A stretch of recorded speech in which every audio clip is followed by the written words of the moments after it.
கல்விக்கு கண்டந்த பெருந்தலைவர் காமராஜர் அவர்களுடைய 124வது பிறந்த விழாவை கொண்டாடுகின்ற முகமாக இன்றைக்கு பெருந்தலைவர் காமராஜர் அவருடைய திருவுருவச் சிலைக்கு மாலை அணிவித்திருக்கின்றோம்.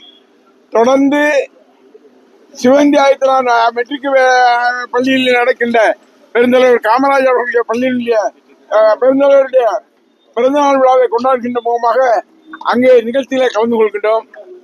அதுபோல விருந்தினர்களே பெருந்தலைவர் காமராஜருடைய ஊராக இருக்கின்ற விருந்தினர்களே நடைபெறுகின்ற நிகழ்ச்சியிலே நாங்களும் கலந்து கொள்கின்றோம். அந்த வகையில தொடர்ந்து என்னுடைய தொகுதியில் இருக்கின்ற பெருந்தலைவர் காமராஜருடைய சிலைகள் அத்தனையிலும் மாலையிட்டு அந்த விழாக்கள் சிறப்பாக கொண்டாடப்படுகின்றது. இன்றைக்கு எங்களுடைய கழகத்தினுடைய தலைவராக இருக்கின்ற மரியாதைக்குரிய அண்ணன் மு.க. ஸ்டாலின் அவர்களுடைய எண்ணங்களை நிறைவேற்றுகின்ற பணிகளை நாங்கள் செவ்வனே செய்து வருகின்றோம். சில பேர் சொன்னார்கள் காமராஜ் சிலைக்கு மாலை போடுவதற்கு வருவார்களா பார்ப்போம் என்று சொன்னார்கள். சவால் விட்டு சொல்கின்றோம், எந்த இடத்திலானாலும் சந்திப்பதற்கு நாங்கள் தயாராக இருக்கின்றோம்.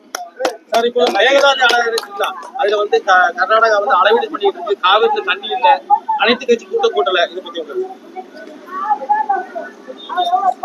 இன்றைக்கு இருக்கின்ற ஆட்சியாளர்கள் மக்களை பற்றி கவலைப்படாமல், அதுவும் குறிப்பாக டெல்டா பகுதியில் இருக்கின்ற மக்கள் கடுமையாக பாதிக்கப்பட்டிருக்கின்ற இந்த சூழ்நிலையில் மேகதாது அலையில் இருக்கின்ற பிரச்சனைகளை எடுத்து பாரதத்தினுடைய பிரதமரை அணுகி உடனடியாக அந்த பகுதியினுடைய தண்ணீர் வருவதற்கான ஏற்பாடுகளை செய்யாமல் அவர் எதையோ குழப்பிக் கொண்டிருக்கின்றாரே தவிர அவர் ஆட்சி செய்யவில்லை.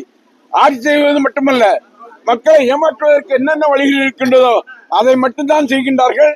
இன்றைக்கு தஞ்சையில் இருக்கின்ற எல்லா பகுதியினுடைய மக்கள் இந்த முதலமைச்சரை இவர் முதலமைச்சரா, இந்த முதலமைச்சர் தேவையா என்ற கேள்வியை கேட்கின்ற நிலை இருக்கின்றது.